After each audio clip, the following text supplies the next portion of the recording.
ಪ್ರಿಯ ವಿದ್ಯಾರ್ಥಿಗಳಿಗೆ ನಮಸ್ಕಾರ. ಪ್ರಥಮ PUC ಕನ್ನಡ ಪಠ್ಯಕ್ಕೆ ಸಂಬಂಧಪಟ್ಟ ಹಾಗೆ ಹೋದ ತರಗತಿಯಲ್ಲಿ ಅಖಂಡ ಕರ್ನಾಟಕ ಕುವೆಂಪು ವಿರಚಿತ ಪದ್ಯವನ್ನು ಓದಿ ಅದರ ಆಶಯವನ್ನು ಚರ್ಚೆ ಮಾಡಿದ್ವಿ. ಈ ದಿನ ಆ ಪದ್ಯದ ಸಾರಾಂಶವನ್ನು ಗಮನಿಸೋಣ. ಅಖಂಡ ಕರ್ನಾಟಕ ಅನ್ನುವ ಪದ್ಯದಲ್ಲಿ ಇರುವಂತಹ ಮುಖ್ಯ ವಿಚಾರಗಳು ಏನು ಅಂತ ಹೇಳಿದ್ರೆ, ನಮ್ಮ ರಾಜ್ಯ ಅಖಂಡವಾಗಿರ್ತಕ್ಕಂಥದ್ದು. ಇದು ಕೇವಲ ರಾಜಕೀಯ ನಾಟಕ ಮಾತ್ರ ಅಲ್ಲ, ಪ್ರತಿಯೊಬ್ಬ ಕನ್ನಡಿಗನ ಮಾತು. ಅಖಂಡ ಕರ್ನಾಟಕ ಅನ್ನುವಂಥದ್ದು ನಾಟಕೀಯವಾದಂತಹ ರಾಜಕೀಯದ ಮಾತಲ್ಲ, ಪ್ರತಿಯೊಬ್ಬ ಕನ್ನಡಿಗನಿಂದಲೂ ಮನಸ್ಸಿನಿಂದ ಬರುವಂಥ ಮಾತು ಇದಾಗಿದೆ ಅನ್ನುವಂಥದ್ದು ಕುವೆಂಪು ಅವರ ಅಭಿಮತ. ದೇಶಕ್ಕೆ ಸ್ವಾತಂತ್ರ್ಯ ತಂದುಕೊಟ್ಟಂತಹ ಮಹಾತ್ಮನ ಆಶೀರ್ವಾದ ನಮ್ಮ ಮೇಲಿದೆ. ಋಷಿ ಮುನಿಗಳ ಪರಂಪರೆ ನಮ್ಮ ಕನ್ನಡ ನಾಡಿಗಿದೆ. ಕನ್ನಡತನ ಏಕತೆಯಿಂದ ಮೂಡಿಬಂದಂತಹ ಸ್ವರೂಪವನ್ನು ಪಡ್ಕೊಂಡಿರ್ತಕ್ಕಂಥದ್ದು. ಕನ್ನಡಾಂಬೆ ಬಂಜೆಯಲ್ಲ, ಭೂಮಂಡಲವೇ ಅವಳನ್ನು ಪೂಜಿಸ್ತಾ ಬಂದಿದೆ. 100 ಕೋಟಿ ಕನ್ನಡ ಮನಸ್ಸುಗಳ ದೊಡ್ಡ ಕನಸು, ಆಸೆ, ಆಕಾಂಕ್ಷೆ ಇದರದ್ದಾಗಿದೆ.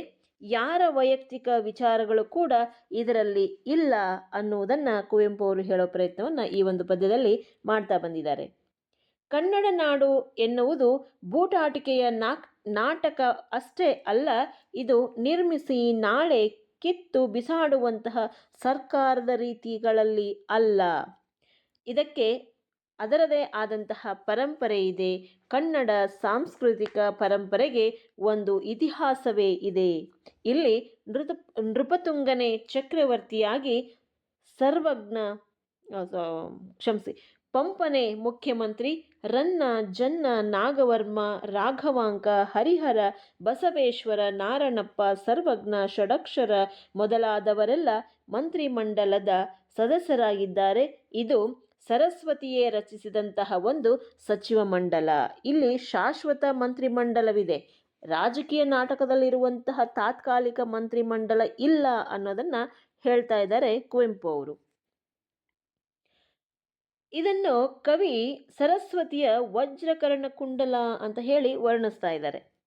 ಅಖಂಡ ಕರ್ನಾಟಕ ರಚಿತವಾದುದು ಕೇವಲ ಹೊಟ್ಟೆ ಬಟ್ಟೆಗಾಗಿ, ಜಾತಿ ಪಕ್ಷಗಳ ಕಲಹಕ್ಕಾಗಿ ಅಲ್ಲ, ಹಮ್ಮು ಬಿಮ್ಮು ಅಹಂಕಾರಕ್ಕಲ್ಲ, ಬಣ್ಣದ ಚಿಟ್ಟೆಯಂತೆ ಬೆಳಗು ತೋರಿಸಲಿಕ್ಕಲ್ಲ, ಹೊಟ್ಟೆಪಾಡಿಗಾಗಿ ಅಂತೂ ಮೊದಲೇ ಅಲ್ಲ. ಅಹಂಕಾರ ಸ್ವಾರ್ಥಕ್ಕೆ ಅಲ್ಲ, ರಾಜಕೀಯ ಅಧಿಕಾರ ಎಂಬುದು ಕಾರ್ಕೋಟದ ವಿಷ ಇದ್ದ ಹಾಗೆ. ಇಲ್ಲಿ ಸ್ವಾರ್ಥದ ಮೇಲಾಟದ ವ್ಯವಸ್ಥೆ ಇರಬಹುದು, ಆದರೆ ಇದರ ಬದಲಾಗಿ ಕರ್ನಾಟಕ ಇರುವುದು ಏಳಿಗೆಗಾಗಿ ಅನ್ನೋದನ್ನು ಹೆಚ್ಚು ಒತ್ತು ಕೊಟ್ಟು ಹೇಳುವ ಪ್ರಯತ್ನವನ್ನು ಕವಿ ಕುವೆಂಪು ಅವರು ಈ ಒಂದು ಪದ್ಯದಲ್ಲಿ ಮಾಡ್ತಾ ಇದ್ದಾರೆ. ಅಖಂಡ ಕರ್ನಾಟಕಕ್ಕೆ ಅದರದೇ ಆದಂತಹ ಇತಿಹಾಸ ಇದೆ. ಆತ್ಮ ಸಂಸ್ಕೃತಿಯನ್ನು ಮೆರೆಯಲು, ಅದರ ಕಾಂತಿಯನ್ನು ಬೆಳಗಲು, ಭಗವಂತನ ಚರಣದ ಕಾಂತಿಯನ್ನು ಹೆಚ್ಚಿಸಲು ಶರಣರು ತಮ್ಮ ಉಸಿರಿನಲ್ಲಿ ಹತ್ತಿಸಿದಂತಹ ಹಣತೆ ಕನ್ನಡಿಗನ ಎದೆಯಲ್ಲಿ ಬೆಳಗಲಿ. ಅಂದರೆ ಕನ್ನಡಿಗನ ಬಾಳೆಂಬ ಹಣತೆ ಆರದ ಹಾಗೆ ಸದಾ ಬೆಳಗಲಿ ಎನ್ನುವುದು ಕುವೆಂಪು ಅವರ ಆಶಯ. ಇದು ಭಗವಂತನ ಕಣ್ಣಿಗೂ ಕೂಡ ಬೀಳುವ ಹಾಗಾಗಲಿ ಅನ್ನುವುದು ಅವರ ಆಸೆ. ಕೆಲವೊಮ್ಮೆ ಅಧಿಕಾರದ ಮದದಲ್ಲಿ ಇರುವವರಿಗೆ ದೃಷ್ಟಿಹೀನತೆ ಕಾಡಬಹುದು ಅಥವಾ ಕಾಡುತ್ತದೆ.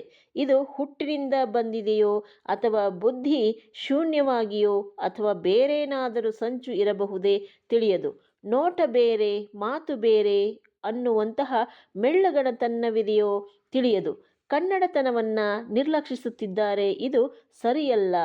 ನಾಡು ನುಡಿಯ ರಕ್ಷಣೆಗಾಗಿ ಅಧಿಕಾರ ಪಡೆದು ಅದನ್ನು ಸ್ವಾರ್ಥಕ್ಕೆ ಬಳಸಿಕೊಳ್ಳುವುದು ಸರಿಯಲ್ಲ ಎನ್ನುವುದು ಕುವೆಂಪು ಅವರ ಅಭಿಪ್ರಾಯ. ಇದನ್ನು ನಾವು ಒಪ್ಪುವುದೂ ಇಲ್ಲ.